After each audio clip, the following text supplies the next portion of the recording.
Salam, syukur kepada Tuhan Yesus Kristus. Pada kesempatan pagi ini kita dipertemukan Tuhan kembali di tempat yang sama. Itu semua karena kasih kepada Tuhan. Saya percaya saudara dan saya datang ke tempat ini bukan untuk pamer tentang kehebatan saudara, tentang apapun, membanggakan bukan bumi, tapi dengan satu tujuan, semata-mata menyenangkan hati Tuhan.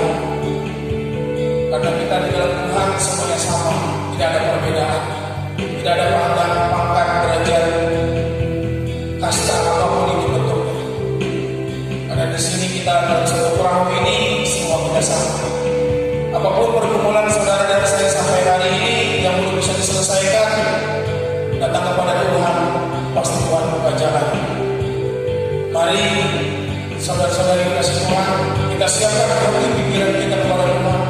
Kita dalam sungguh-sungguh kepadanya bahwa Dialah yang layak dipuji dan disembah.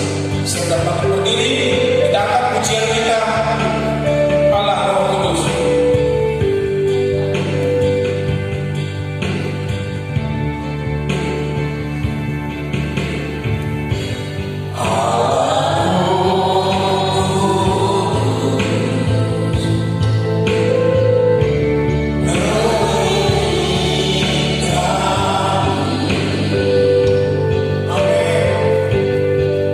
Ku rindukan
sucikan hati kami, sucikan hidup kami, dan kami mohon kuasa pengampunan yang dari Tuhan. Kami mohon Tuhan mengampuni salah dosa kami, agar kami layak menerima keselamatan daripada-Mu. Basuh kami dari dosa-dosa, dari segala pikiran-pikiran negatif, dari hal-hal yang tidak berkenan. Basuh kami dengan darah-Mu. Dan kami adalah umat pilihan yang dipercayakan Tuhan untuk masuk ke dalam tanah perjanjian. Oleh sebab itu Bapa, kuduskan umat-Mu semua, dan hati kami senantiasa benar-benar memiliki hati yang murni, menjadi orang-orang pilihan Tuhan yang memiliki kemurnian dalam hidup, dalam hati, dalam pikiran kami. Oleh sebab itu mata-Mu memandang ke seluruh hidup kami, mata-Mu memandang ke segala penjuru, dan tidak satu pun tersembunyi di hadapan-Mu. Tuhan, hanya Engkau satu-satunya menjadi tempat perlindungan kami yang kuat dan teguh. Dunia tidak dapat menolong dan menyelamatkan kami, dan Engkau Tuhan yang akan menyatakan akan kekuatan kuasa keajaiban-Mu bagi dunia. Di saat kami membutuhkan Tuhan, maka Tuhan datang menolong kami. Tuhan setia dalam segala hal, dalam segala perkara yang kami hadapi. Tuhan setia, Dia tidak pernah tinggalkan kami. Dan oleh sebab itu ajarkan kami untuk kami berharap kepada Tuhan, untuk kami mengandalkan Tuhan dalam hidup ini, dan berserah kepada Tuhan. Terima kasih Bapa. Dan Tuhan Yesus, pada saat ini Engkau memakai seluruh para pelayan-Mu. Engkau mengurapi pemain musik, pemimpin pujian, singer. Engkau mengurapi firman-Mu dan mengurapi yang ambil bagian dalam pelayanan kali ini. Tuhan Yesus memberkati. Tuhan Yesus menyatakan akan kuasa-Nya dan memampukan kami dalam melakukan pekerjaan-Mu.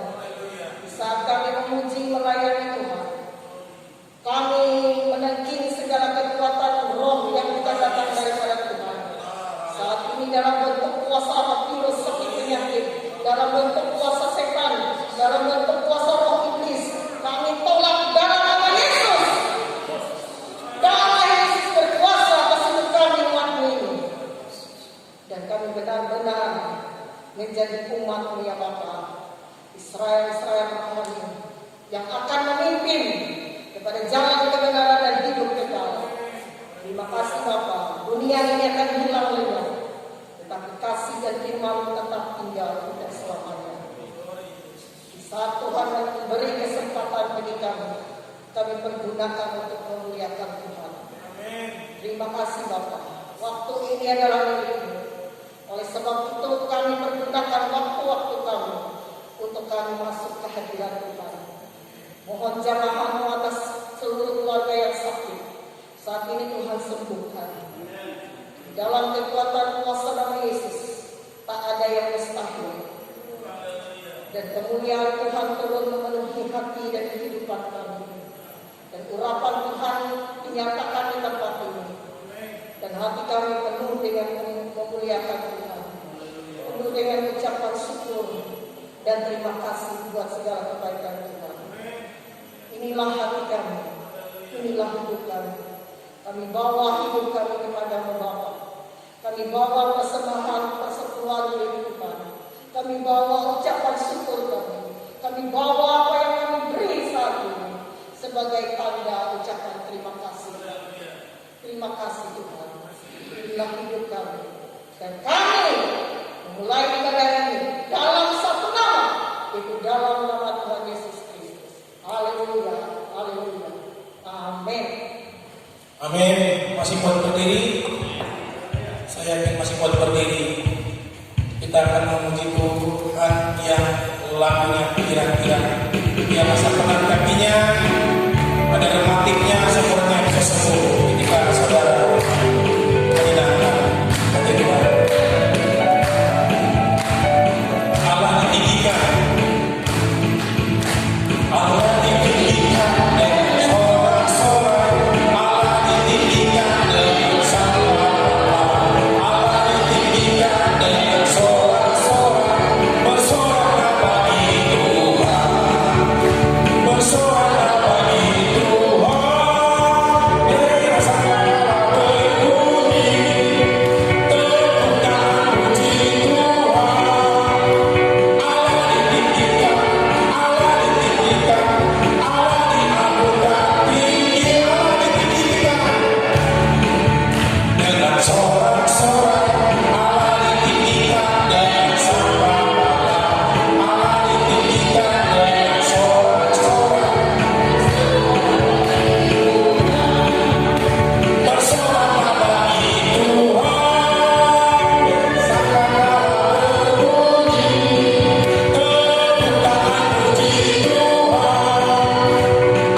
mendengarkan pujian kembali. Yesus adalah jalan kebenaran dan hidup. Amin.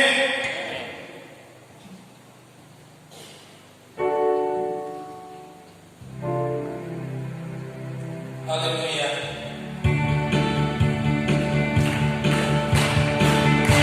Mari kita bertangan buat Tuhan menyenangkan hati Yesus. Haleluya.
Satu saja. Silakan Bapak Yoyo. Shalom. Haleluya, puji Tuhan. Saya juga istri bersyukur tahun ini karena penyertaan Tuhan yang begitu besar dalam kehidupan kami. Dalam kehidupan kami mengakui ada banyak pergumulan persoalan yang kami hadapi, tetapi saya melihat pertolongan Tuhan itu sungguh ajaib dalam kehidupan kami berdua. Dalam setiap apapun persoalan yang kami hadapi, Tuhan selalu menolong kehidupan kami. Saya melihat dalam kehidupan kami, terlebih sebelumnya istri saya seringkali mengalami kelemahan tubuh. Ia seringkali mengalami sakit, baik sakit bagian belakang atau sakit perut atau yang lainnya, berbagai macam sakit penyakit yang dialami waktu awal-awal dulu pernikahan kami. Tetapi saya selalu mengajaknya untuk setiap pagi, setiap malam untuk datang beribadah kepada Tuhan. Dan puji Tuhan, ia merasakan jamahan Tuhan, kasih setia Tuhan. Dan memang di dalam aliran kita di tempat ini, kalau Pentakosta itu berbeda dengan aliran Protestan yang lain. Karena di tempat kita ini diajarkan bahwa baptisan itu bukan untuk anak kecil, tetapi untuk orang yang telah mengenal kebenaran firman Tuhan. Dan selalu saya sampaikan kepada istri saya tentang hal ini. Dan puji Tuhan, memang hal itu kan untuk kita menerima baptisan tidak dengan secara paksa, tetapi dengan penuh kelembutan. Kita sendiri yang mengajar diri kita, mengajar kita sendiri bagaimana kita menjadi saksi. Saya juga demikian yang saya sampaikan kepada orang tua saya. Kalau orang tua saya itu kan benar tua dan diakan, saya bersaksi untuk mereka dan kehidupan saya. Tapi akhirnya puji Tuhan, Sebelum orang tua saya meninggal, lebih bapak saya, ia dulu juga dibaptis di tempat ini. Puji Tuhan, itu semua karena karya Tuhan, kasih setia Tuhan. Demikian juga yang dialami oleh istri saya. Karena puji Tuhan, hari ini juga yang berdiri dibaptis. Demikian juga pada hari Kamis kemarin, kami ulang tahun pernikahan yang keempat. Semua karena kebaikan Tuhan dan memang pergumulan yang berdua supaya Tuhan juga memberikan kepada kami turunan yang diperkepada Tuhan. Memang setiap malam, setiap pagi kami selalu berdoa kepada Tuhan. Saya melihat Tuhan selalu menjawab apa yang menjadi seluruh doa kami. Namun juga Tuhan melihat kesungguhan hati kami. Dan kami percaya bahwa rancangan Tuhan itu selalu baru, selalu yang terbaik di dalam seluruh kehidupan kami. Dan saya juga bersyukur, istri saya juga merasakan bagaimana tangan Tuhan selalu menolong hidupnya. Tatkala kami memuji Tuhan, menyembah Tuhan, dia merasakan kasih Tuhan, kebaikan Tuhan. Demikian juga tatkala ada orang tua kami sakit, orang tua saya yang ada di Kapuas, kemudian orang tua dari istri saya yang ada lemah, demam, kami bersama-sama berdoa, bergumul dalam doa. Dan puji Tuhan, Tuhan yang menolong, Tuhan yang pulihkan. Dan dia percaya bahwa setiap hari Tuhan selalu menolong hidup kita. Asal kita berserah kepada Tuhan, asal kita berharap hanya kepada Tuhan. Dan saya juga bersyukur, saya berterima kasih secara khusus juga untuk Bapak Gembala, Ibu Gembala yang selalu dengan setia membimbing kami dan juga seluruh umat Tuhan di tempat ini untuk selalu hidup berharap, untuk selalu hidup mengandalkan Tuhan. Lalu kehidupannya saya juga belajar dari kehidupan Gembala untuk selalu setiap hari mengandalkan Tuhan, berharap kepada Tuhan. Dan saya bersyukur karena setiap hari Tuhan selalu menolong kehidupan kami. Memang ada banyak persoalan yang kami hadapi bersama dengan istri, tapi Tuhan selalu tolong. Karena apa? Bapak saudara, karena hidup kami selalu berserah kepada Tuhan, menyerahkan segala sesuatu kehidupan kami ke dalam tangan Tuhan, dan istilah Tuhan yang selalu ada menyertai kehidupan kami. Dan sebagai ungkapan syukur kami kepada Tuhan, saya undang istri saya untuk bersama-sama memuji Tuhan. Kami akan bersamakan pujian kepada Tuhan. Bu ada sebab anugerah.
segala jawab.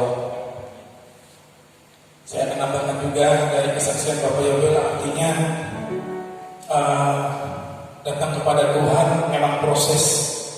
Saya juga dipakai Tuhan setelah umur 30 tahun.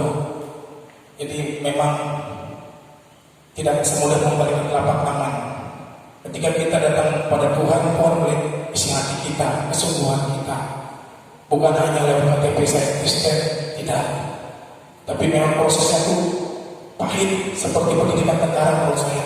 Kadang merayap, jungkir balik, masuk balik dan sebagainya. Sama seperti Tuhan, harus tepat kita di tempat, benar-benar kita benar-benar jadi Kristen yang bisa benar dipakai. Bukan hanya pendengar, tapi pelaku. Itu yang pernah saya alami ketika juga ujian itu datang. Tuhan izinkan, tapi percaya, berjalan bersama Tuhan. Tuhan pasti akan memberikan jalan keluar dan kemenangan. Yakin saja Bapak Yobel, apa yang kerinduan Bapak dan istri pasti Tuhan akan jawab. Tidak ada perkara yang mustahil, karena kita menikah itulah kerinduan kita adalah buah keturunan. Itu harta yang terbesar yang tidak bisa dibeli dengan harga beliun atau triliun. Itu yang menjadi kerinduan kita. Baik, Bang, saksian saya tutup untuk kenyamanan kita bersama. Kita akan himbauan dari pemerintah kita tetap harus kita laksanakan juga. Untuk yang mau saksi besok, artinya minggu depan. Baik, kita akan memberikan persembahan pertama tentang pujian kita.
menyertai kami, melindungi dalam setiap pribadi kami sampai detik ini. Bapa, Engkau sangat baik, kasih-Mu tidak pernah terbatas. Kami merasakan lawatan Tuhan, pertolongan Tuhan selalu Engkau nyatakan setiap waktu.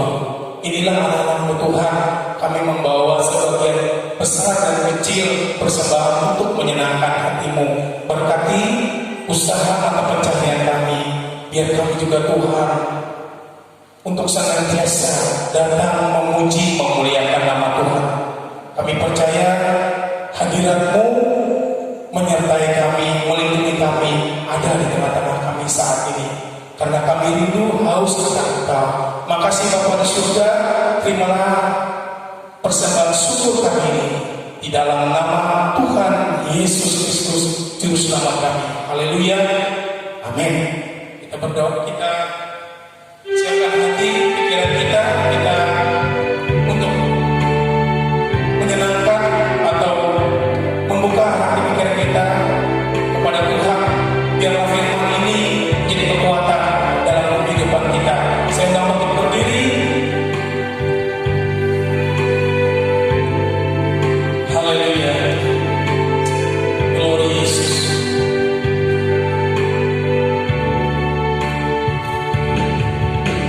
Tuhan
bersembunyi kepadamu.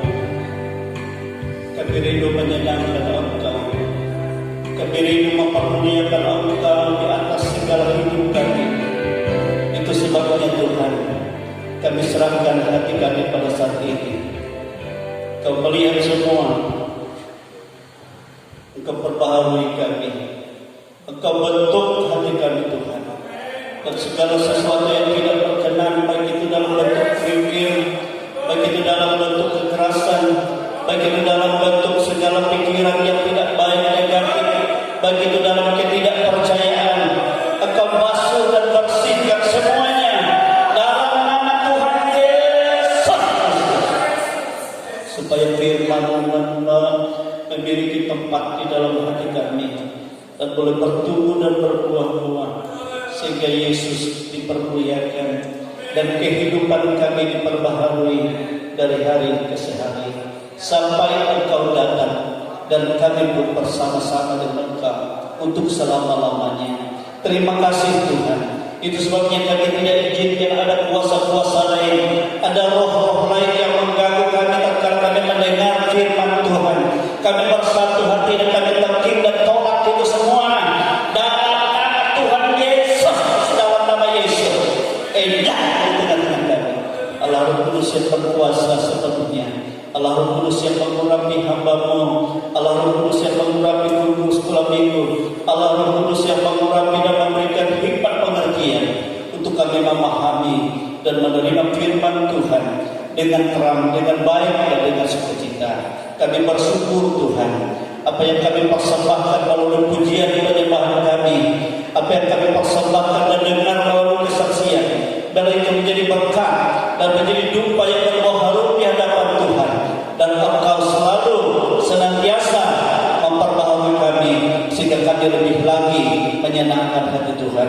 Kami bersyukur, kami siap untuk mendengar firman Tuhan di dalam nama Tuhan Yesus Kristus. Haleluya, haleluya, amin.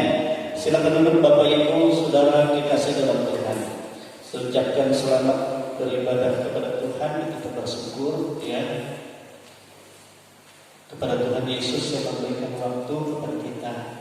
Itu sebabnya saya meminta kepada Tuhan kita untuk kita ya mengikuti prokes yang disediakan, yang telah diprogramkan oleh pemerintah, semuanya untuk kita, supaya kita tetap sehat ya, untuk kita tetap ya boleh bersukacita dalam Tuhan. Nah kalau kita sakit ya kita juga yang rugi. Amin saudara. Bab dari pihak ya Lebaran bagian COVID, saudara mengimbau supaya kita harus pakai masker. Kenapa saya lepaskan sesak rasanya ya kalau berbicara pakai masker. Tapi kalau pasiennya untuk dari Bapak Ibu. Amin saudara, kita bersyukur pada Tuhan. Jadi sekarang memang ditindak tegas siapa yang tidak pakai masker. Demikian juga dengan jarak ya. Saya bersyukur hari ini di tengah sudah bersih, tidak berkerumun seperti biasa. Mereka akan datang dan melakukannya. Ya kita bersyukur kalau kita bisa dibuka seperti ini. Kalau didapat mereka tidak sesuai sehingga ditutup semua. Ya kerja-kerja lain juga tidak dibuka ya. Jadi sebab itu kita bersyukur. Saya katakan sama mereka, kami atur jarak saja, sebab kan tidak berkerumun agak jauh ya. Nah Bapak Ibu, kita bersyukur pada Tuhan, Dia sangat baik dalam kehidupan kita. Semenjak kita membuka firman Tuhan yang hari ini, yang kita akan buka dari 1 Korintus pasal 4. 1 Korintus pasal yang ke-4 ayat 6 sampai ayat yang ke-16 yang kita baca. 1 Korintus pasal 4 ayat 6 sampai ayat yang ke-16. Haleluya. Berikut di sana, rendahkanlah dirimu. Rendahkanlah dirimu. Amin saudara.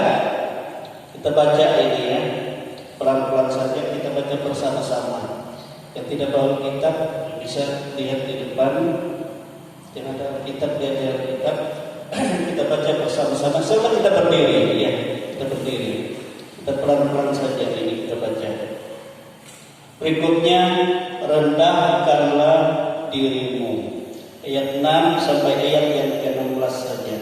1, 2, 3. Saudara-saudara, kata-kata ini aku kenakan pada diriku sendiri dan pada Apolos, karena kamu, supaya dari teladan kami kamu belajar. Apakah artinya ungkapan jangan melampaui yang ada tertulis, supaya jangan ada di antara kamu yang menyombongkan diri dengan jalan mengutamakan yang satu daripada yang lain. Sebab siapakah yang menganggap engkau begitu penting, dan apakah yang engkau punyai yang tidak engkau terima? Dan jika engkau memang menerimanya, mengapakah engkau memegahkan diri seolah-olah engkau tidak menerimanya? Kamu telah kenyang, kamu telah menjadi kaya. Tanpa kami, kamu telah menjadi raja. Alangkah baiknya kalau benar demikian, bahwa kamu telah menjadi raja, sehingga kami pun turut menjadi raja dengan kamu. Sebab menurut pendapatku, Allah memberikan kepada kami para rasul tempat yang paling rendah, sama seperti orang-orang yang telah dijatuhi hukuman mati. Sebab kami telah menjadi tontonan bagi dunia, bagi malaikat-malaikat dan bagi manusia. Kami bodoh oleh karena Kristus, tetapi kamu arif. Kamu dalam Kristus. Kami lemah, tetapi kamu kuat. Kamu mulia, tetapi kami hina. Sampai pada saat ini kami lapar, haus, telanjang, dipukul, dan hidup mengembara. Kami melakukan pekerjaan tangan yang berat. Kalau kami dimaki, kami memberkati. Kalau kami dianiaya, kami sabar. Kalau kami difitnah, kami tetap menjawab dengan ramah. Kami telah menjadi sama dengan sampah dunia, sama dengan kotoran dari segala sesuatu, sampai pada saat ini. Hal ini kutuliskan bukan untuk memalukan kamu, tetapi untuk menegur kamu sebagai anak-anakku yang kekasih. Sebab sekalipun kamu mempunyai beribu-ribu pendidik dalam Kristus, kamu tidak mempunyai banyak bapa, karena akulah yang dalam Kristus Yesus telah menjadi bapamu oleh Injil yang kuberitakan kepadamu. Sebab itu aku menasihati kamu, turutilah teladanku. Haleluya. Silahkan duduk. Haleluya. Nah, Bapak Ibu, saudara kekasih di dalam Tuhan, ya, Alkitab dengan jelas berkata dan mengajarkan kepada kita, ya, bahwa orang yang sombong akan direndahkan, orang yang angkuh akan ditundukkan, ya, oleh Tuhan. Dan Tuhan sendirilah yang akan menentukan waktunya untuk merendahkan dan menundukkan orang sombong dan angkuh itu. Nah, oleh sebab itu Rasul Paulus mengajarkan kepada jemaat di Korintus supaya mereka merendahkan diri. Amin, saudara. Supaya mereka merendahkan diri. Dan ia menasihati mereka, ya, supaya mereka juga, ya, belajar kepada baik Paulus dan Apolos sebagai pelayan Tuhan. Mereka adalah orang-orang yang luar biasa. Amin, saudara. Tetapi tetap mereka tidak memandang, ya, kemegahan diri mereka yang mereka agungkan, tetapi hanya Yesus. Amin, saudara, yang mereka memuliakan. Nah, itulah sebabnya sehingga dia berani berkata, ikutilah teladanku. Saudara, mengapa Paulus menasihati mereka? Sebab Paulus, saudara, setelah dia membuka pelayanan di Athena, dia mengadakan perjalanan membuka pelayanan di Korintus, yaitu pada saat perjalanan penginjilannya yang kedua. Jadi 2 kali dia mengadakan penginjilan, kemudian dia diakhiri di Roma, ya. Dalam penginjilannya yang kedua. Nah, waktu dia di Korintus, dia bertemu dengan satu keluarga, yaitu Aquila dan istrinya. Ya, kalau di Rasul pasal 18 itu ya, Priscilla, Aquila dan istrinya Priscilla. Kedua orang ini adalah orang yang percaya kepada Tuhan. Lalu Paulus tinggal bersama-sama mereka, ya, sebelum ada pelayanan yang ada di Korintus, sebelum ada. Kenapa Paulus tinggal kepada mereka? Karena mereka ini satu, ya, dalam pekerjaan, yaitu sebagai tukang kemah atau tukang tenda. Nah, disitulah dia bersama-sama dengan mereka. Tetapi di setiap hari Sabat, Paulus selalu beribadah di rumah ibadah. Dan disitulah dia meyakinkan, ya, orang-orang Yahudi, orang-orang beribadah itu juga orang-orang Yunani, ya, bagaimana ia menjelaskan kepada mereka bahwa Yesus adalah Mesias, tidak ada yang lain. Amin, saudara. Nah, pada awal pertama sulit bagi orang-orang Korintus untuk menerima itu, sehingga akhirnya mereka memusuhi Paulus, mereka menolak, mereka menghujat. Tidak mudah kalau mengadakan penginjilan itu, saudara. Apalagi di tempat yang baru memberitakan Injil. Memang begitu sebenarnya. Kalau penginjilan harus di tempat yang baru yang belum ada pelayanan di sana. Makanya saya beberapa kali juga dulu waktu masih sekolah Alkitab mengadakan penginjilan, saya selalu tanyakan pada majelis daerah di Kalimantan Tengah ini dulu, Om, tolong diberi tempat-tempat yang belum ada pelayanan. Jadi kami kunjungan ke sana, ke desa-desa yang belum ada pelayanan. Termasuk dulunya Pur Cahu itu masih belum ada gembala di sana, pendeta belum ada di PDI. Yang di Moratewe saja hanya ada satu, itu pendeta yang PA Manado. Pada saat itu mereka masih tinggal di barak. Jadi gerejanya kami waktu datang saja belum ada gereja. Jadi pas kami datang, kami yang mengadakan peletakan batu pertama untuk gerejanya sekarang. Jadi itu sejarahnya. Dan yang orang yang kita ini sekarang belum masuk ke Moratewe. Jadi memang di tempat-tempat ada, lalu di Bundar. Tetapi saya bersyukur, saya melihat, ya, memang pertama-tama kita ditolak, penolakan. Bahkan ada yang membawa tombak, saudara, ada yang membawa mandau. Ya, saya waktu di Tanah Siang itu mengadakan pelayanan, pas saya bawa orang-orang banyak itu saya melihat seperti diatur Tuhan. Aneh ya. Waktu kami masuk banyak orang datang. Saya katakan kami mau mengadakan ibadah, mau nggak 3 hari? Mereka katakan ada rumah besar, bukan rumah orang dulu, ada orang dahulu. Nah di situ tempat pertemuan. Lalu mereka izinkan di situ. Tetapi tokoh-tokoh di sana marah. Malam-malam sudah ada yang membawa tombak, ya. Mereka katakan sama saya, ada yang bawa mandau, ada yang bawa tombak di sana. Suruh bapak keluar. Akhirnya saya katakan saya keluar, Pak, tunggu di situ dulu ya. Nanti setelah selesai ibadah, tunggu di mana kita bertemu. Padahal malam, kan aneh. Orang kan mau bunuh kita, tapi kita seperti diberi roh keberanian. Nah yang anehnya setelah selesai ibadah, saya cari bapak itu sudah tidak ada.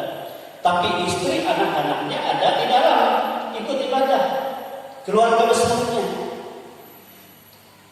Lalu mereka katakan, oh kami tidak berani pulang sama bapak tadi bawa mandau. Saya katakan kalian bermalam saja di tempat itu dan nanti pagi-pagi saya ke sana. Waktu pagi saya ke sana saudara. Saat gedung-gedung rumahnya tidak terkunci. Istri anak-anaknya kan ikut ibadah malamnya. Lalu mereka datang di kamar, saya gedung-gedung itu kamar, dikunci di sana. Akhirnya saya tunggu-tunggu. Rupanya saudara, kalau kita doa, nangis dia. Jadi memang asal-asalnya dia marah. Tetapi kalau dijamah oleh Kristus, apapun dirubah menjadi baru. Amin saudara. Sehingga akhirnya anaknya yang ikut ibadah itu sekarang sudah menjadi hamba Tuhan di Jakarta, sudah menjadi pelayan. Saya lihat luar biasa. Satu waktu kami pulang dari sana, dia ikut. Akhirnya sekolah bertempat, akhirnya juga melayani di Jakarta dan dipakai Tuhan. Nah itu yang saya lihat bagaimana cara Tuhan itu luar biasa. Di mana-mana sama Paulus ini. Dia ditolak, dia dihujat. Ya. Tetapi waktu dia mau pergi meninggalkan Korintus, Tuhan datang kepada dia. Ya dalam penglihatan pada malam itu, Yesus katakan, jangan kamu pergi, tetap beritakan Injil. Sebab aku menyertai kau, dan jangan kau diam. Sebab aku tahu di Korintus ini banyak umatku. Amin saudara. Ya benar saja. Akhirnya saudara-saudara rupanya dari semua orang yang menolak ada yang percaya. Yang percaya yang saya melihat itu, ya, yang pertama, ya, Titius Justus itu rumahnya di sebelah rumah ibadat itu. Sehingga Paulus diam di sana. Kemudian Crispus juga kepala rumah ibadat itu dan seisi rumahnya itu menjadi percaya kepada Yesus. Itu dalam Kisah Rasul pasal 18 ya, kalau saudara baca. Ya. Kepala rumah ibadat dan seluruh keluarganya menjadi percaya. Nah itu sebabnya sehingga Paulus dengan sukacita melayani mereka, membimbing mereka, menuntut mereka, semakin banyak yang percaya. Amin saudara. Di Korintus itulah terbentuk dan orang-orang yang dipanggil adalah dari orang-orang yang tidak terpandang, orang-orang hina, orang-orang rendah, ya, orang-orang miskin. Itu yang dipanggil Tuhan. Amin saudara. Nah itu sebabnya untuk membina mereka, Paulus tidak sebentar tinggal di Korintus. Kalau saya lihat sejarahnya, ada 1 tahun setengah yang membentuk mereka. Akhirnya mereka semua penuh Roh Kudus. Amin saudara. Dan penuh karunia.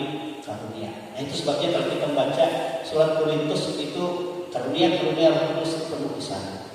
Hikmat yang daripada Tuhan penuh di sana.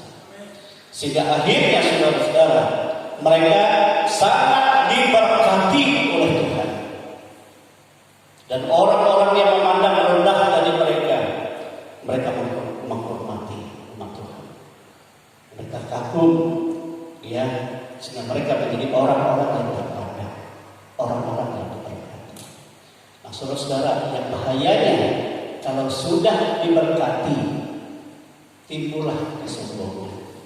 Amin, saudara. Timbullah keangkuhan. Ini yang terjadi di Efesus.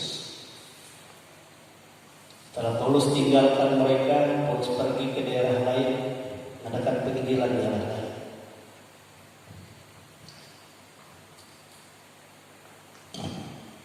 Mereka sombong. Itulah sebabnya asalnya Paulus berkata, ikutilah teladan kami. Aku berdasarkan kamu, aku juga menanam itu pada diriku sendiri dan juga kepada Apolos. Itu ayat 6 itu ya. Saudara-saudara, kata-kata ini aku kenakan pada diriku sendiri dan pada Apolos karena kamu, supaya dari teladan kami kamu belajar apakah artinya ungkapan janganlah melampaui yang ada tertulis, supaya jangan ada di antara kamu yang menyombongkan diri dengan jalan mengutamakan yang satu daripada yang lain. Amin saudara. Jadi Paulus menasihati jemaat itu ditunjuk juga pada dirinya sendiri. Ia selalu juga merendahkan diri, ya, dan tidak memegahkan diri. Dia suruh mereka belajar. Nah itu sebabnya coba ingat ya bagaimana kamu waktu kamu dipanggil. Ya.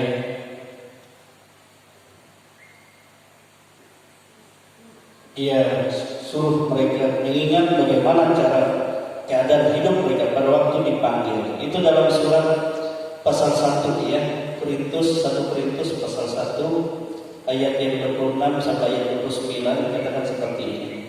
Ingat saja saudara-saudara, bagaimana keadaan kamu ketika kamu dipanggil. Menurut ukuran manusia, tidak banyak orang yang bijak, tidak banyak orang yang berpengaruh, tidak banyak orang yang terpandang. Tetapi apa yang bodoh bagi dunia dipilih Allah untuk memalukan orang-orang yang berhikmat. Dan apa yang lemah bagi dunia dipilih Allah untuk memalukan apa yang kuat. Dan apa yang tidak terpandang dan yang hina bagi dunia dipilih Allah. Bahkan apa yang tidak berarti dipilih Allah untuk meniadakan apa yang berarti, supaya jangan ada seorang manusia pun yang memegahkan diri di hadapan Allah. Amin, saudara. Jadi Paulus menyadarkan mereka untuk mereka kembali kepada bagaimana awal mereka dipanggil. Mereka bukan orang terpandang, mereka adalah orang-orang hina, mereka adalah orang-orang kecil, mereka orang-orang yang tidak dihormati. Tetapi karena hikmat Allah ada pada mereka, ada karunia roh ada pada mereka. Mereka yang dikatakan tidak, yang bodoh itu, mereka justru berhikmat. Dan mereka yang tidak berarti, justru mereka dipakai Tuhan dengan luar biasa. Sehingga lingkungan Korintus orang-orang mengagumi mereka. Mereka menjadi orang-orang yang terpandang. Itu sebabnya Paulus berkata, ingat itu. Dan Paulus tentu dengan penuh pergumulan untuk mereka, supaya mereka diperbaharui oleh Tuhan, supaya mereka diberkati oleh Tuhan, supaya mereka hidup di dalam kelimpahan Tuhan, baik secara rohani dan juga secara jasmani. Amin, saudara. Saya juga ingat bagaimana jemaat-jemaat kita orang dulu, walaupun sederhana, tidak punya harapan untuk dapat pekerjaan di tempat, tetapi walaupun kecil Tuhan mempercayakan, Tuhan memberkati, selalu ada. Amin, saudara. Tuhan tidak akan membiarkan kita. Haleluya. Nah itu sebabnya sadar, Paulus katakan sadar.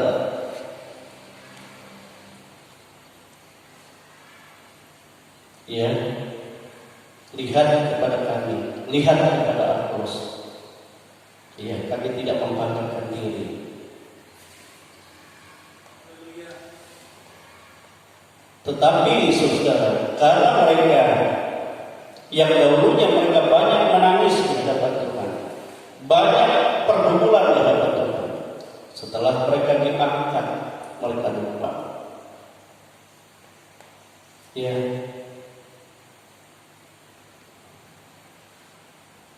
setelah mereka mengalami diperlengkapi oleh Tuhan karunia dengan hikmat, mereka membanggakan diri mereka.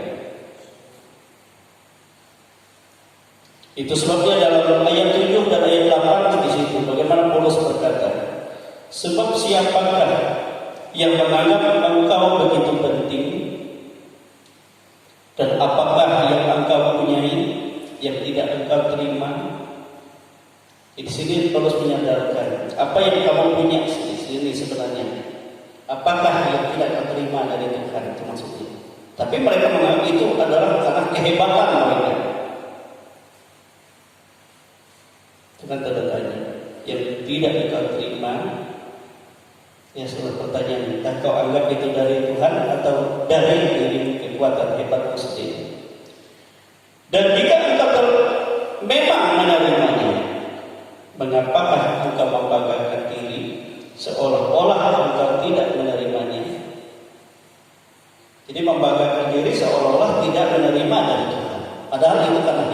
Tuhan, itu karena berkat Tuhan, itu karena pertolongan Tuhan. Itu maksudnya. Kamu telah kenyang, kamu telah menjadi kaya. Tanpa kami, kamu telah menjadi raja. Alangkah baiknya kalau benar demikian. Jadi seolah-olah ia tanpa Paulus yang memimpin mereka dalam iman itu akan berhasil mereka sendiri. Apakah memang benar demikian? Paulus kata bahwa kamu telah menjadi raja, sehingga kami pun turut menjadi raja dengan kamu. Amin, saudara. Artinya Paulus tidak apa-apa mereka diberkati luar biasa, diangkat luar biasa. Tetapi Paulus berkata, aku juga bangga sebenarnya. Bahwa orang katakan, ya itu anak didik Paulus berhasil. Jadi ada kebanggaan. Walaupun mereka lupa sebenarnya, ya, mereka tidak menghargai Paulus lagi sebagai bapa rohani mereka yang melahirkan mereka di dalam Kristus. Nah itu sebabnya sehingga Paulus berkata, ya, ayat 9 sampai ayat 13 itu. Sebab menurut pendapatku Allah memberikan kepada kami para rasul tempat yang paling rendah, sama seperti orang yang telah dijatuhi hukuman mati.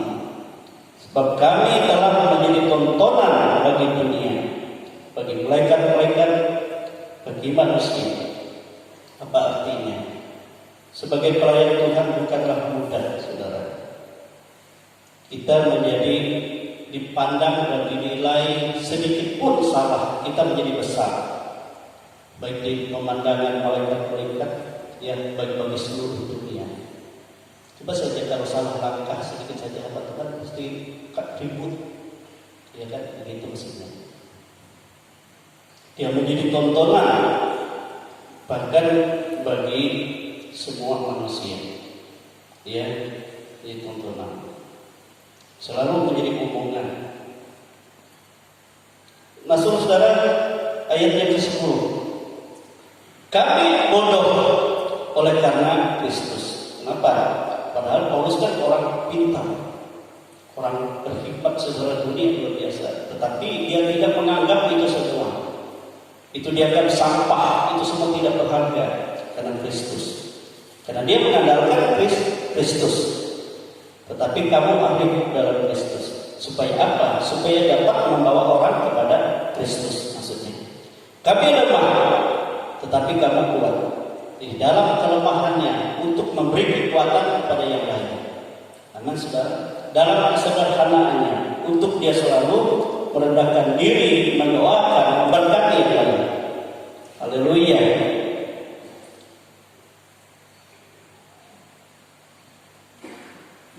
Sampai pada saat ini kami lapar, haus, telanjang, dipukul dan hidup mengembara.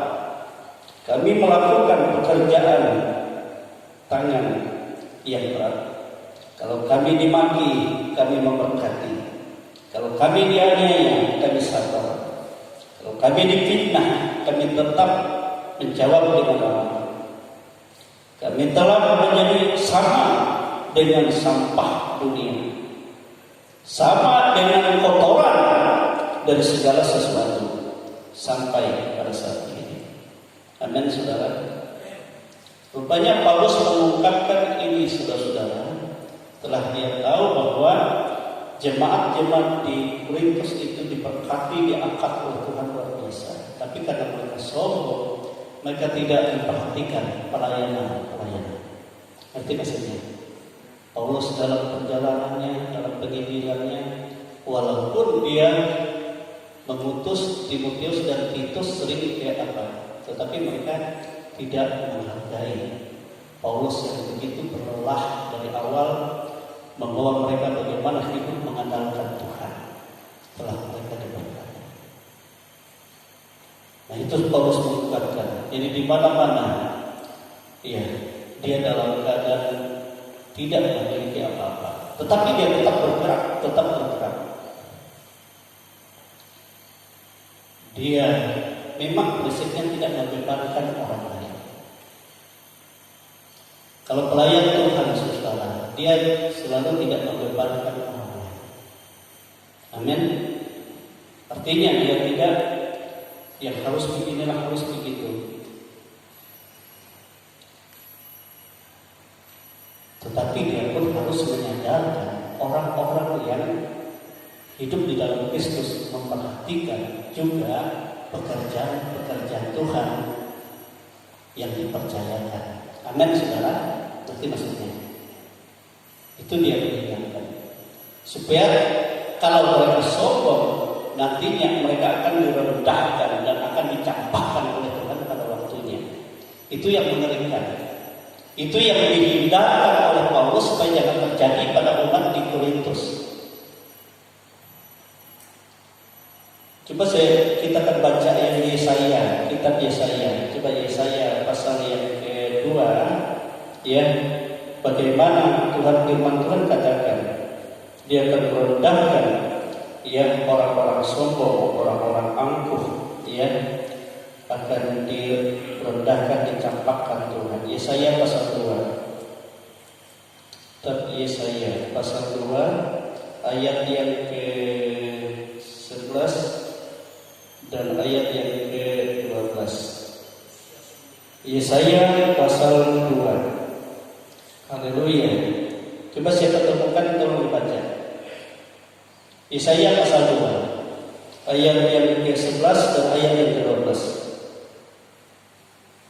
Manusia yang sombong akan direndahkan, dan orang yang angkuh akan ditundukkan, dan hanya Tuhan sajalah yang maha tinggi pada hari itu.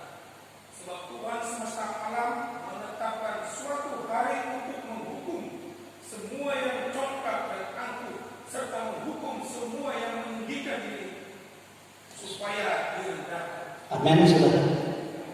Itu yang bahaya kalau terjadi, teman-teman. Ini yang sangat dihindarkan oleh Paulus supaya jangan terjadi dalam umat-umat yang sudah dia lahirkan, yang sudah dia bangun dengan jerih lelah, dengan tangis dan dengan ratap, ya, dengan banyak sengsara, dengan banyak aniaya. Amin, saudara.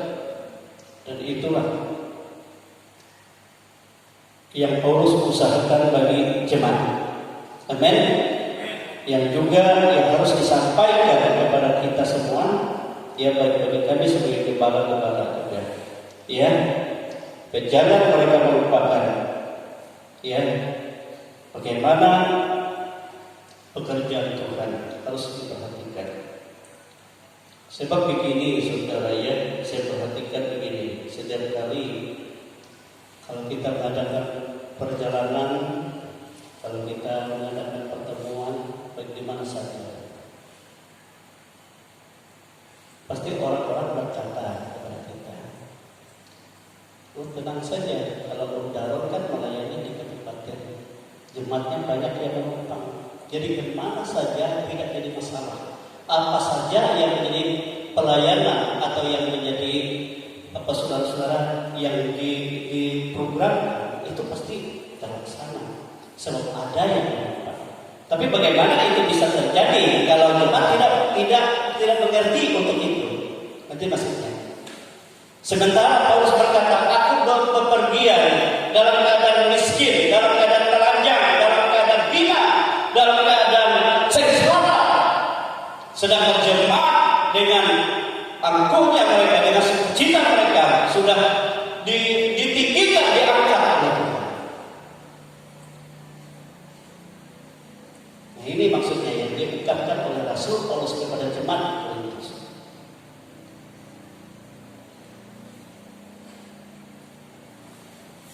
Haleluya. Memang di surat-surat yang lain, di perikop yang lain, apakah kami tidak layak? Paulus katakan, apakah bukan hak kami kalau kami diberkati dan kami juga menikmati berkat? Sebenarnya itu hak, kami punya hak, tapi saya tidak menuntut itu, supaya jangan aku menjadi beban bagimu. Nah, saudara dikasih dalam Tuhan, ya, Itulah sebabnya sehingga Paulus menasihati mereka. Ya, Paulus sangat menasihati jemaat itu. Ya, kita lihat ayat yang ke-14 sampai ayat yang ke-16 tadi. Hal ini kutuliskan bukan untuk memalukan kamu, tetapi untuk menegur, supaya sebagai anak-anakku yang dikasih. Sebab sekalipun kamu mempunyai beribu-ribu pendidik dalam Kristus, kamu tidak mempunyai banyak bapa, karena akulah yang dalam Kristus Yesus telah menjadi bapamu, dan oleh Injil yang diberitakan kepadamu. Sebab itu aku menasihati kamu, turutilah teladanku. Amin, saudara. Jadi Paulus berkata, aku yang melahirkan kamu dari orang yang tidak mengenal Yesus, sehingga kamu menjadi umat Kristus. Ya, aku sama seperti orang yang sakit bersalin, banyak kesengsaraan.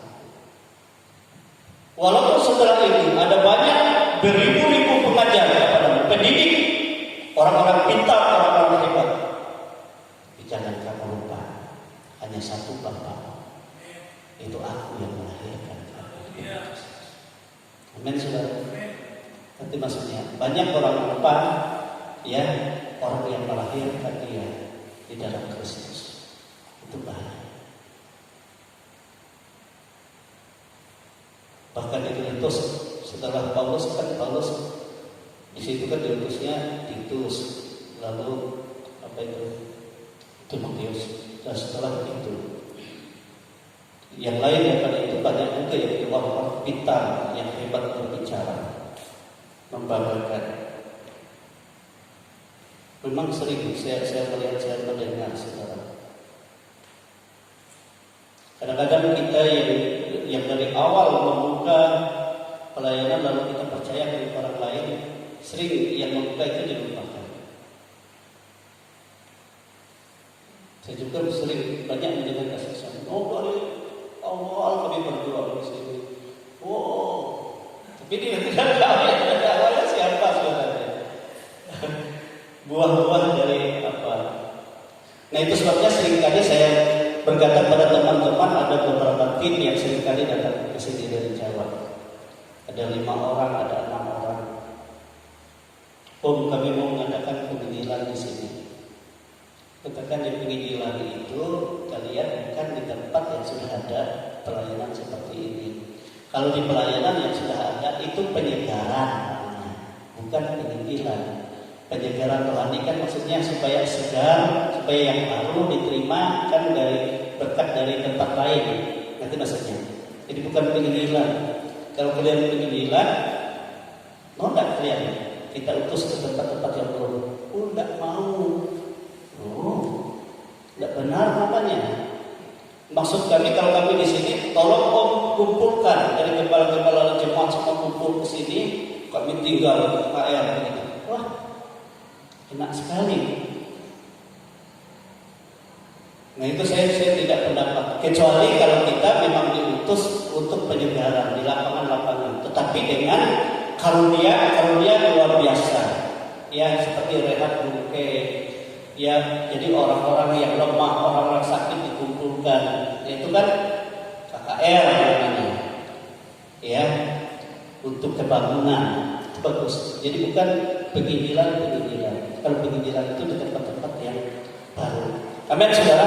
Nah, itu yang harus kita sadari dan harus seseringkali yang kurang sependapat dengan rekan-rekan. Ya, sekadar kunjungan saja kan seperti itu. Tempat-tempat apa? Iya. Seperti ada seseorang pernah bernalar dengan saya. Tolong kumpulkan ini. Oh hebat. Kau melayani di mana pelayananmu? Wah, hancur, tinggalkan. Kau mau bikin kakak di sini bikin hancur malah bilang. Itu kenapa saya berani itu teman saya satu dulu di Salatiga, lalu dia dulunya melayani di Jakarta, lalu ditinggalnya. Disuruhnya saya kumpul orang banyak. Enak bilang. yang tempat menghancur-hancur saja di mana-mana. Tunjukkan dulu buahnya. Enggak, saudara, nanti ada sponsor, ada dari luar negeri, kau dapat juga bagian. Oh, tidak mau saya. Seperti itu. Jadi kita mencari berbentuk pelayanan, tetapi untuk mencari keuntungan. Tidak benar. Kan ada yang motivasi tidak benar seperti itu. Jadi harus kita harus perhatikan. Nah, saudara dikasih dalam Tuhan. Ya. Nah, disinilah Paulus menyadarkan mereka. Sehingga mereka pun memahami. Nah, itu sebabnya saudara kalau saya baca terus di dalam surat Paulus yang kedua, dalam 2 Korintus pasal 8-9 itu kita melihat berubah jemaat Korintus ini menjadi berkat. Amin, saudara-saudara. Sehingga seringkali Paulus berkata, apa yang telah engkau kirimkan itu melebihi dari segala kebutuhanku. Tetapi itu menjadi berkat bagi daerah-daerah yang kurang. Sebab di dalam pasal 8, pasal 9 dari 1-2 Korintus itu kan ada pelayanan kasih, ada juga pengumpulan untuk kebutuhan orang-orang kudus di Yerusalem, lalu untuk penginjilan. Nah, ini kan jadi berkat setelah mereka sadar, setelah mereka dinasehati oleh Rasul Paulus ini. Amin, saudara. Tetapi tetap Rasul Paulus berkata, ada satu jemaat yang saya heran, itu jemaat Makedonia. Walaupun mereka dalam sengsara, walaupun mereka dalam pencobaan, tetapi mereka adalah orang-orang yang melampaui kemampuan mereka menjadi berkat bagi pelayanan, bagi hamba-hamba Tuhan bekerja Tuhan. Amin, saudara. Di luar biasa. Memang saudara-saudara, selalu ada jemaat yang luar biasa. Di mana saja selalu ada seperti itu. Ya, walaupun kelihatannya dia miskin, tetapi tatkala membutuhkan orang-orang yang dipercayakan seperti Paulus ini, selalu ada berkatnya. Selalu ada. Oh, ini berkat. Walaupun sederhana.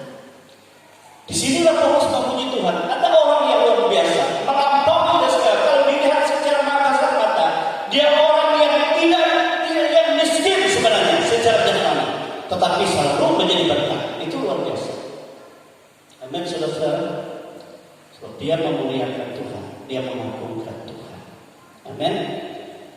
Dan selalu ada di antara kita di sini juga selalu ada. Sesekali berkata sama itu kebanggaan sekali orang ini.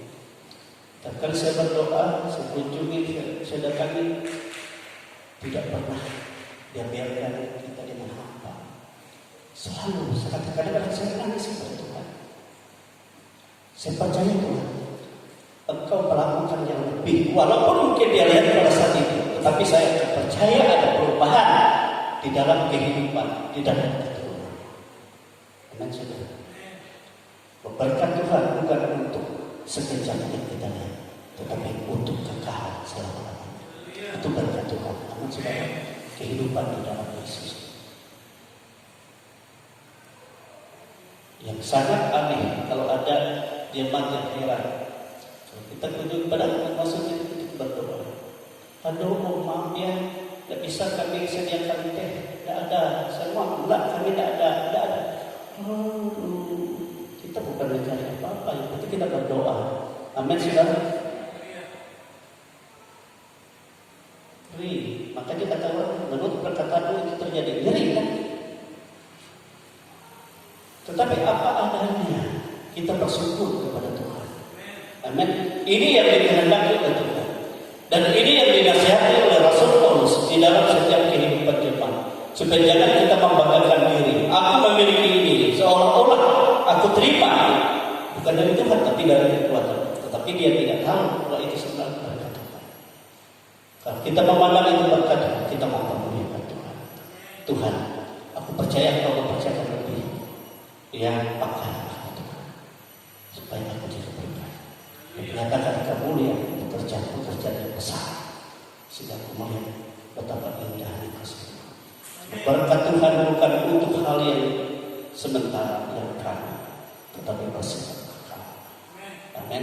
So, kalau kita membanggakan diri kita, Tuhan katakan, aku yang sudah tetapkan waktunya untuk rendahkan, untuk lenyapkan semua. Bukan manusia, tetapi aku. Ada harinya, hari khusus. Nah ini yang bahaya. Jadi oleh sebab itu saudara, jangan kita sampai kita terbawa arus oleh kehidupan kita membanggakan diri. Tapi andalkan Tuhan, tetap seperti semula.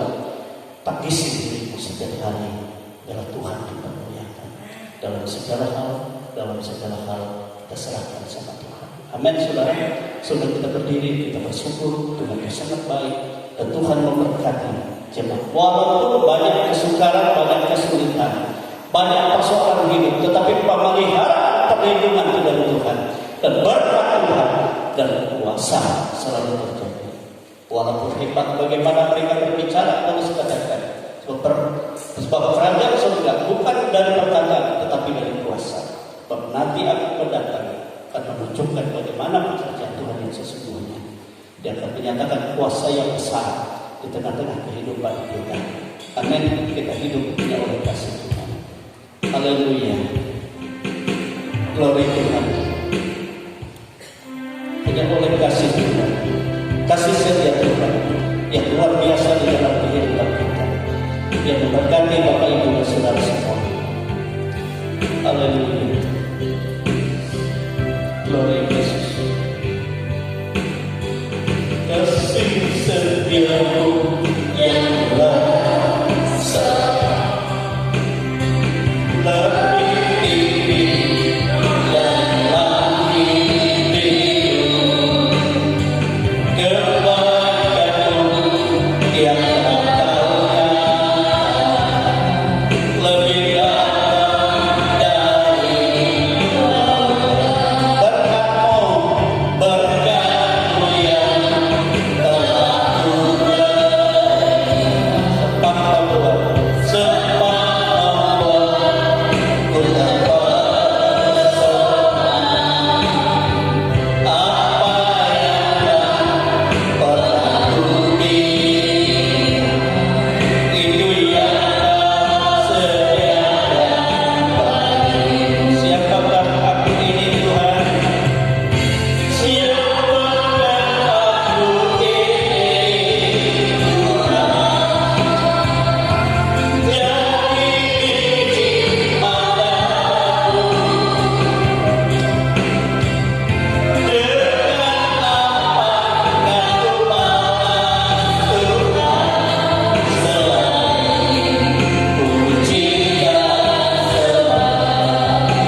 Terima kasih Tuhan atas segala kasih setiamu di dalam hidup kami ya Bapa. Tidak pernah berhenti ya Tuhan. Engkau mengingatkan kami, Engkau menegur kami, Engkau menasihati kami setiap hari Tuhan lewat firman-Mu. Karena itulah tanda bahwa Engkau itu sangat mengasihi kami. Dan kami bersyukur Tuhan karena Engkau Tuhan yang selalu peduli, yang selalu mengerti kehidupan kami Tuhan Yesus. Dan pada saat hari ini ya Tuhan, biarlah kami umat senantiasa diingatkan akan kebenaran firman-Mu Bapa, supaya jangan ada di antara kami yang menunjukkan dirinya, jangan ada seorang pun yang membanggakan dirinya, sebab segala sesuatunya semua hanya karena Tuhan yang bekerja, bukan atas kekuatan kami, melainkan karena Roh Tuhan yang bekerja atas seluruh kehidupan kami ya Tuhan. Ya Tuhan Yesus, ajarlah kami, didiklah kami Tuhan, supaya kami senantiasa menyadari bahwa hanya Roh yang selalu bekerja atas seluruh kehidupan kami ya Bapa. Terima kasih Tuhan, pimpin kami selalu, tuntun hidup kami selalu ya Tuhan Yesus, untuk kami senantiasa hanya berharap, hanya mengandalkan Engkau, karena hanya Engkaulah Tuhan yang menjadi kekuatan kami, yang menjadi pertolongan di dalam seluruh kehidupan kami Bapa. Demikian juga ya Tuhan, tatkala kehidupan umat, hidup mereka diberkati, Engkau ajarkan kami umat untuk kami memberkati saudara-saudara kami yang lain. Demikian juga untuk kami semua di tempat ini, untuk kami saling memberkati satu dengan yang lain, untuk kami saling menguatkan satu dengan yang lain, untuk kami saling mendoakan satu dengan yang lain. Jangan ada yang menganggap dirinya lebih baik, dirinya lebih utama dari yang lain. Namun biarlah Roh yang bekerja untuk kami senantiasa saling mendukung dalam pelayanan satu dengan yang lain, agar hanya nama Tuhan Yesus yang dipermuliakan di dalam seluruh kehidupan kami ya Bapa. Demikian juga ya Tuhan Yesus, ada banyak pergumulan, ada banyak persoalan yang dihadapi oleh umat-Mu ya Bapa. Biarlah Tuhan Yesus, apa yang menjadi doa mereka, apa yang menjadi permohonan mereka Tuhan, tatkala mereka bersungguh-sungguh beriman akan Engkau, maka tangan kasih Kristus Tuhan yang selalu menjaga, menyertai, melindungi dan menjawab akan seluruh doanya, sebab Engkau Tuhan yang setia di dalam seluruh kehidupan kami. Jika Engkau melihat Tuhan ada salah, ada dosa kami di hadapan-Mu, biarlah Engkau yang mengampuni kami, biarlah Engkau yang menguduskan kami dengan kuasa Allah, sehingga hidup kami boleh layak di hadapan Engkau. Dan kami sungguh bersyukur Tuhan atas firman-Mu di hari ini. Engkau berkati Bapak Gembala, Ibu Gembala, dan biarlah hidup mereka boleh menjadi kesaksian bagi kami bagaimana kami hidup Tuhan. Memang ada banyak pengajar-pengajar, tapi hanya ada satu Bapak yang memimpin kami di tempat ini, yaitu Bapak Gembala di tempat ini, yang selalu setia membimbing kami, menuntun kami untuk terus hanya mengandalkan Engkau. Engkau berkati kehidupan Gembala di tempat ini, dan biarlah kasih kepada Tuhan selalu dinyatakan atas kehidupan mereka. Terima kasih Tuhan, bersyukur akan Engkau, bersyukur atas firman hari ini. Di dalam nama Tuhan Yesus Kristus berdoa dan bersyukur. Haleluya. Amin. Saudara-saudara, kita bersyukur hidup kita hanya oleh kebaikan Tuhan. Dia Bapa yang baik, Dia tahu apa kebutuhan kita anak-anaknya. Dan sekarang kita tahu sekarang kita membutuhkan perlindungan dari Dia. Kita membutuhkan Dia damai sejahtera. Dia sendiri pemberian Dia damai sejahtera. Kita membutuhkan berkat Dia punya pertanyaan dan segala berkat, baik orang yang percaya atau tidak percaya, secara umum semua dari Dia. Tidak ada yang tidak Dia. Oleh sebab itu biar kita mengagungkan Dia, memuji Dia, menyembah Dia. Sudah kita akan memberikan persembahan Bapak Pekmen yang edarkan kata persembahan ini. Bapa, Engkau baik.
Engkau memberkati semua, secara khusus memberkati apa yang dipersembahkan oleh anak-anak-Mu, persembahan syukur mereka, persembahan sukarela mereka, persembahan mereka mengembalikan diri Tuhan, terlebih kehidupan tubuh jiwa roh mereka. Seluruh kehidupan mereka adalah milik kepunyaan-Mu, dan Engkau juga yang telah membuka tingkap-tingkap langit-Mu dan mencurahkan berkat bahkan dari segala perbendaharaan Tuhan secara khusus di dalam segala kebutuhan keperluan hidup mereka. Terima kasih Tuhan. Oleh sebab itu hamba serahkan seluruh umat milik kepunyaan-Mu ini Tuhan. Mereka ada dalam kasih kuasa Tuhan. Bila mereka terpelihara, terlindungi, baik waktu kami bersama-sama ini, baik waktu kami keluar dari gereja ini, di tempat di mana anak-anak-Mu, baik di rumah tangga mereka, ya Tuhan, baik di perjalanan, baik jika mereka juga terpisah dengan anak-anak mereka karena anak-anak duduk di bangku sekolah, bangku kuliah, dalam segala aktivitas mereka, baik dalam segala pekerjaan, dalam segala mata usaha, semua ada dalam berkat Tuhan. Dimanapun mereka terpelihara dalam kuasa Tuhan, dalam nama Tuhan Yesus, Engkau tidak membiarkan ada satu kuasa yang dapat mengganggu mereka, terlebih kuasa virus yang ditakuti oleh dunia ini. Dan jika masih ada anak-anak-Mu yang lemah sakit yang tidak hadir pada saat ini Tuhan, karena penyakit, karena kelemahan, dan Engkau menjamah mereka, dan Engkau memulihkan kesehatan kekuatan mereka dalam nama Tuhan Yesus. Baik keluarga hati jinganan dan keluarga besarnya, semua dalam pertolongan Tuhan. Demikian juga keluarga-keluarga yang lain dimanapun berada, semua dalam naungan Tuhan. Inilah kehidupan kami, dan kami juga menyerahkan dalam tangan Tuhan pemerintah Indonesia di mana kami hidup, kami tinggal. Ya Tuhan, baik dari pemerintah pusat, pemerintah daerah, provinsi, daerah, kabupaten, kecamatan, lurah, desa, dusun, di mana anak-anak-Mu berada, semua diberkati oleh Tuhan, dan Engkau melawat, Engkau memakai pemerintah ini menjadi, ya Tuhan, berkat, sehingga dengan keadilan, sehingga dengan, ya Tuhan, segala kebaikan mereka menjalani roda pemerintah. Sebab tidak ada satupun yang tidak dalam perhatian. Sebab pemerintah ini adalah wakil Allah di bumi untuk menyatakan kebenaran dan kejujuran, sehingga segala sesuatu ada dalam berkat Tuhan. Apa yang menjadi pergumulan sekarang menghadapi virus ini Tuhan, banyakkah dan bangsa kami yang mengalami kesusahan, yang mengalami kemiskinan, ya Tuhan, segala gerak-gerik terbatas, kegiatan terbatas. Oleh sebab itu Engkau menghalau penyakit virus ini Tuhan, oleh kuasa-Mu, oleh kemurahan hati-Mu, ya Tuhan, Engkau mengalungkan dari bangsa ini, sebab Engkau melihat ada banyak anak-anak-Mu, umat-umat-Mu berseru dan memohon kepada Tuhan dalam nama Tuhan Yesus. Engkau mengalungkan bangsa ini sehingga kami boleh beribadah dengan norma memuliakan Tuhan. Gereja-gereja dan tempat-tempat beribadah boleh difungsikan dengan semaksimal mungkin, sebab Tuhan yang menjamin semua. Demikianlah Tuhan kehidupan kami semua dan seluruh sidang jemaat-Mu. Apapun profesi mereka, baik sebagai pegawai negeri sipil, bagi wira swasta, pengusaha, pensiunan, dan sebagai buruh upahan, petani, pekebun, peternak, semua ada dalam berkat Tuhan. Sebab kami berharap hanya kepada Tuhan, Engkau yang memberkati semua. Terima kasih Tuhan. Inilah kehidupan kami, inilah kehidupan keadaan kami semua. Semua ada dalam tangan kasih-Mu. Terpujilah nama-Mu. Engkau, ya Tuhan, yang menumpangkan tangan atas kami semua. Itu sebabnya saudara-saudara kekasih-kekasih di dalam Tuhan, terimalah berkat rahmat yang tercurah dari Allah Bapa, kasih sayang dari Yesus Kristus, Putranya yang tunggal, dan kuat kuasa Roh Kudus yang selalu menyertai, menghibur, menolong kita sampai kepada hari maranatha. Kita